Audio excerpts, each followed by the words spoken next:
الصلاة والدعاء ثم إلى أرواح والدينا ووالديكم وأمواتنا وأمواتكم وأموات المسلمين أجمعين، ونخص خصوصا إلى حضرة الروح لمن اجتمعنا هنا بسببها ولأجلها، أن الله يغفر لهم ويرحمهم ويعلي درجات في الجنة وينفعنا بأسرارهم وأنوارهم وعلومهم ويعيد علينا من بركاتهم ونفحاتهم في الدين والدنيا والآخرة. وإلى حضرة النبي محمد صلى الله عليه وسلم. الفاتحة.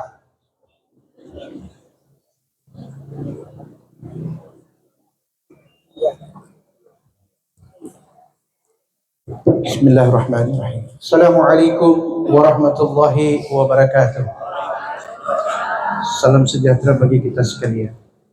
Alhamdulillah, alhamdulillah alladzi khalaqal mauta wal hayat liyabluwakum ayyukum ahsanu amala. Wassalatu wassalamu ala asyrafil anbiya'i wal mursalin sayyidina Muhammad ibn Abdullah wa ala alihi wa sahbihi wa mawalah. Rabbi syrah li sadri wa yassir li amri wahlul 'uqdatam min lisani yafqahu qawli. Rabbi saddid lisani wahdi qalbi bihaqqi sayyidina Muhammadin sallallahu alaihi wasallam. Amma ba'd. Puja dan syukur kehadirat Allah Subhanahu wa taala serta salawat dan salam kita haturkan keharibaan Nabi tercinta, junjungan kita Nabiullah Muhammad sallallahu alaihi wasallam, juga kepada keluarga dan para sahabat-sahabat beliau. Yang saya hormati keluarga pemangku duka yang pada hari ini mendapatkan ujian yang tak pernah disangka apalagi diminta.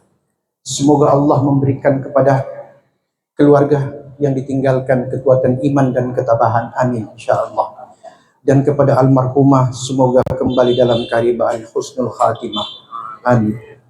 Yang saya hormati anggota DPRD Provinsi Sulawesi Utara yang saya sapa Bapak Haji Ruslan Abdul Ghani SOS MM, anggota DPRD Kota Bitung Bapak Imran Lapodi SOS, yang saya hormati Ibu Camat Maesa, Ibu Lurah Pakadaodan, Ketua Kerukunan Keluarga Minangkabau Bapak Haji Nasrin Koto. Tadi juga ada Pak Haji Sarwani dari Manado, Bapak Ketua GP Ansor Bitung Bapak Basit Samalam, Bapak-bapak imam, ada kakanda-kakanda saya ini Bapak Haji Modin Bukuso, Bapak Kahabuan, Bapak-bapak haji, Ibu-ibu hajah, pimpinan-pimpinan kerukunan yang tidak sempat disapa satu demi satu yang saya hormati. Bapak Ibu jamaah pekabung yang saya muliakan, yang dirahmati Allah. Sebelum saya menyampaikan beberapa hal yang berkaitan dengan tausiah atau tazkiratul maut, saya ingin bertanya kepada Bapak Ibu yang hadir di tempat ini. Maukah kita semua menjadi saksi atas almarhumah, bahwa almarhumah ini adalah orang baik? Amin gabul bijahir Rasul. Sebab Nabi kita Muhammad sallallahu alaihi wasallam beliau mengatakan, antum syuhadaullah fil ardi.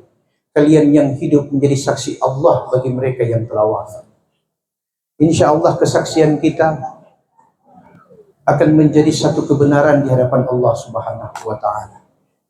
Bapak Ibu al-muazzin al-muazziyat, para pekabung yang saya muliakan yang dirahmati Allah. Ada satu doa yang pasti dibaca oleh mereka yang mengerjakan ibadah haji di musim haji dan ibadah umrah bagi mereka yang melaksanakan umrah. Doa ini sudah diajarkan baik di manasik maupun dalam proses pelaksanaan ibadah baik haji maupun umrah. Doa apakah itu? Itulah doa ketika kita melihat Baitullah.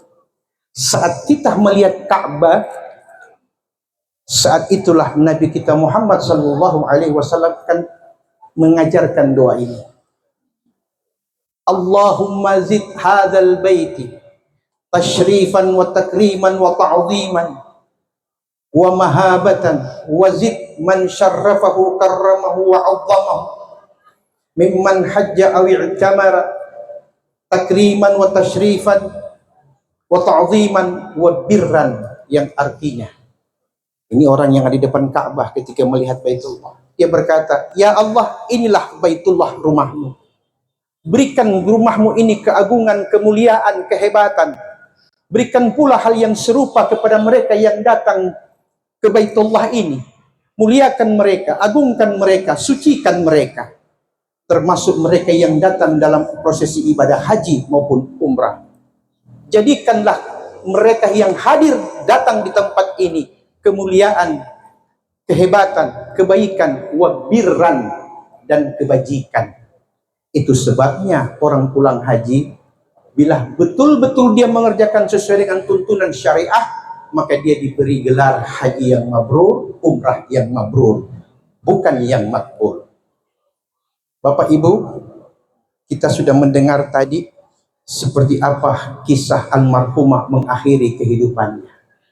Beliau sekembalinya dari umrah, tiba di bandara, saat itulah sakratul maut telah menunggu almarhumah.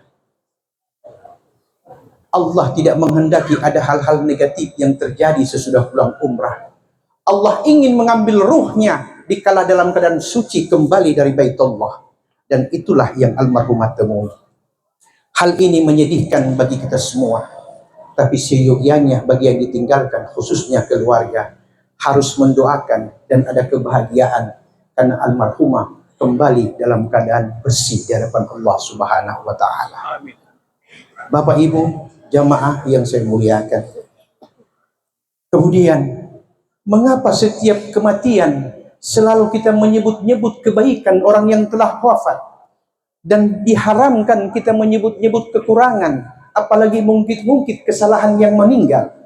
Karena ada sabda Nabi kita Muhammad sallallahu alaihi wasallam di mana beliau mengatakan, "Udhkuru mahasinakum wasubbu an masawihim wa kuffu an masawihim." Sebut-sebutlah kebaikan orang yang telah mati di antara kalian dan tutupi apa yang menjadi kekurangannya.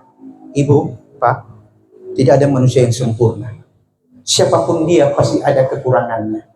Dan kekurangan ini bukan untuk diumbar, apalagi dimuat di tempat-tempat yang tidak wajar. Apa imbasnya bila kita menyebut-nyebut kebaikan orang yang telah wafat? Imbasnya adalah ketika tiba saatnya kita pun dipanggil Allah Subhanahu wa taala. Sehingga tadi saya katakan, maukah kita menjadi saksi terhadap almarhumah atas kebaikannya? Kita bersedia untuk mengatakan itu. Inilah yang kita harapkan. Ketika tiba saatnya, kita yang hidup tinggal menanti dan menunggu kapan Allah memanggil kita semua. Harapan kita semua, semoga kita pun diwafatkan dalam keadaan husnul khatimah. Amin. Bapak Ibu, jamaah yang saya muliakan. Kemudian, ini satu hal yang perlu kita ingatkan bersama kepada mendiang suami dari almarhumah, terkhusus kepada anak-anak. Di hadapan kita duduk secara lengkap suami, anak, bahkan cucu. Yang ingin saya sampaikan kepada keluarga almarhumah adalah Nabi kita sallallahu alaihi wasallam mengatakan kepada orang yang berduka. Nabi mengatakan, "Innal mayyit la yu'adzab bi bukai ahlihi wala bi huznil qalbi, walakin yu'adzab bi hadza," wa asyara ila lisani. Sesungguhnya jenazah tidak tersiksa karena tangisan keluarga. Tidak pula tersiksa karena kesedihan hati yang ditinggalkan. Tetapi jenazah almarhumah akan tersiksa karena lidah. Lidahlah yang membuat almarhumah atau almarhum tersiksa. Karena ada kadang-kadang bahasa yang keluar dari lisan keluarga yang ditinggalkan. Pas apa lagi kita mau berharap? Kalau ngana sonyanda kong muka mana kita? Dan sebagainya. Tuhan di mana? Kalau ucapan seperti ini yang kita lontarkan di hadapan jenazah, saat itu kita telah mentiadakan Tuhan yang Maha Kuasa atas segala sesuatu. Sebagai orang beriman, kembalikan itu kepada Allah. Maka hati kita akan menjadi tenang. Dan hati kita akan menjadi lebih kuat karena iman. Bukan karena ingin aman.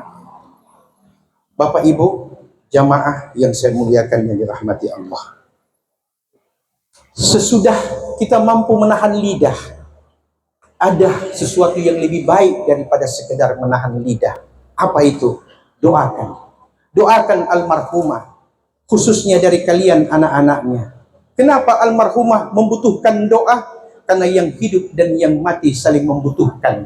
Yang hidup membutuhkan materi, dan yang wafat membutuhkan doa.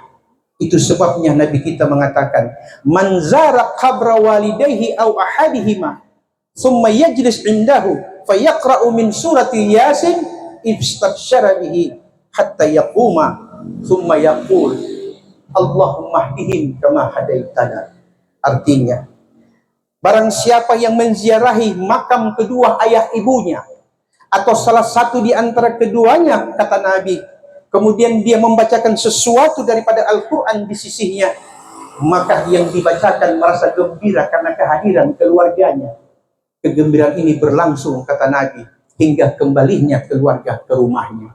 Saat kembali ke rumahnya, kata Nabi, orang yang wafat mendoakan kepada kita yang hidup yang datang berziarah. Apa doa mereka? Allahumma hdihim kama hadaitana. Tuhan, berikan mereka hidayah yang datang kepada kami, sebagaimana kami telah melihat bukti-bukti hidayah itu. Mereka yang hidup tidak pernah melihat malakul maut. Mereka yang hidup tidak pernah melihat bagaimana alam barzah. Mereka yang hidup tidak pernah melihat bagaimana Allah membalas kebajikan setiap pahala yang ada. Tapi kami yang wafat telah melihat hal itu. Kami telah melihat malakul maut. Kami telah merasakan sakratul maut. Dan kini kami hidup di alam barzah. Ya Allah, jadikan ketika mereka kembali ke haribaanmu, mereka lebih baik daripada kami. Itu doa yang diucapkan ahlul kubur kepada kita yang hidup. Bapak Ibu yang saya muliakan dan yang dirahmati Allah,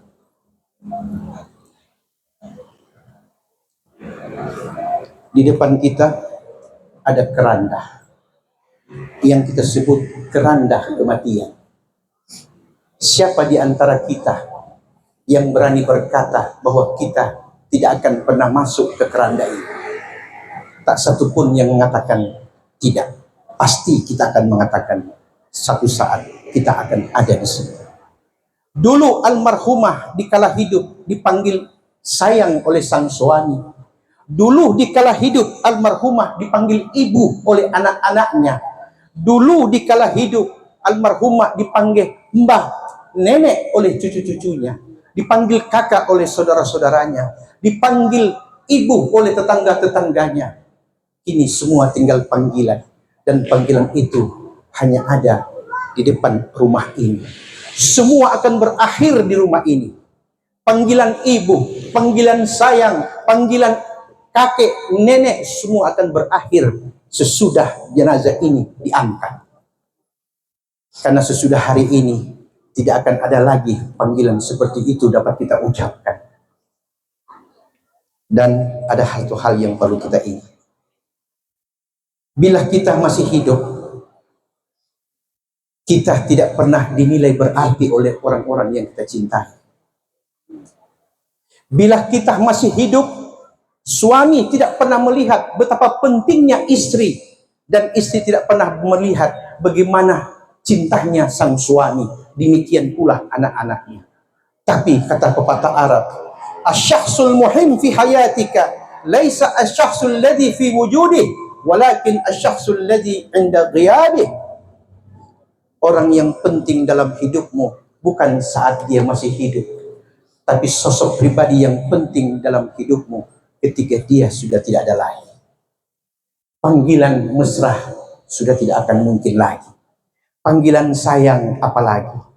Satu-satunya sebutan yang pantas keluar dari lisan kita hanya doa bagi mereka yang telah berpulang. Doalah sebaik-baik ucapan, doalah sebaik-baik harapan, baik yang hidup maupun yang telah dipanggil oleh Allah Subhanahu wa Ta'ala. Dikala hidup kita mencari duit, dikala hidup kita berebutan tentang duit, namun di akhirat duit tidak lagi mempunyai arti dan makna apa-apa. Yang kita butuhkan adalah doa. Sehingga itu sebabnya ada dalam Al-Quran diceritakan, ketika manusia telah ada di hadapan Allah di yaumil mahsyar, Yang diajak dan yang mengajak dua-dua saling membantah. Yang diajak berkata dalam Quran, saya lupa surahnya, tapi terdapat dalam Al-Quran. Wa qala alladhina kafaru rabbana arinal ladzina adallana. Tuhan, kata orang-orang yang telah diambil kesaksiannya sebagai orang-orang yang berdosa, berkatalah orang-orang yang durhaka kepada Tuhannya semasa hidup, Rabbana arinal ladzina adallana. Tuhan, datangkan kepada kami orang-orang yang telah membuat kami celaka dan kami sesat. Naj'alhum tahta aqdamina, akan kami jadikan bila engkau datangkan mereka, akan kami injak-injak di bawah telapak kaki kami, sebagaimana hinanya kami hari ini, kami juga mau dia hina seperti itu. Itu kata Quran yang mengutip penyesalan orang yang durhaka. Tapi orang yang durhaka yang mengajak, dia juga membela diri. Apa kata dia?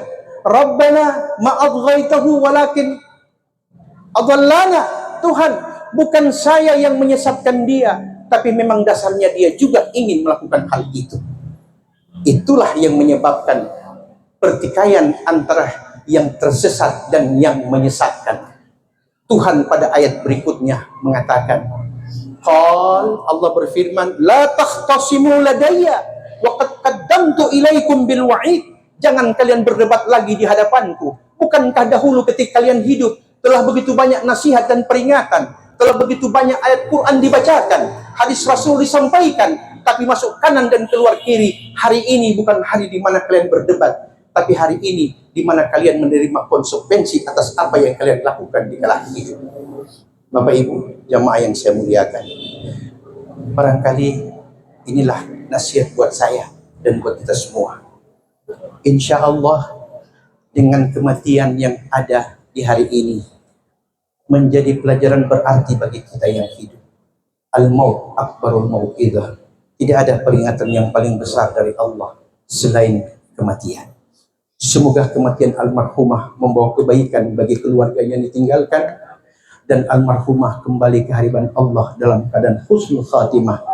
Dan kita semua dengan tulus dan ikhlas mengaminkan dan mendoakan yang insya Allah doa akan dipimpin oleh Pak Imam Al-Ghufran. Kita aminkan karena kita tidak pernah tahu doa siapa yang diterima atau aminnya siapa yang dikabulkan. Demikian Bapak Ibu jamaah yang saya muliakan, lebih dan kurang saya mohon maaf. Wallahul musta'an. Assalamualaikum warahmatullahi wabarakatuh.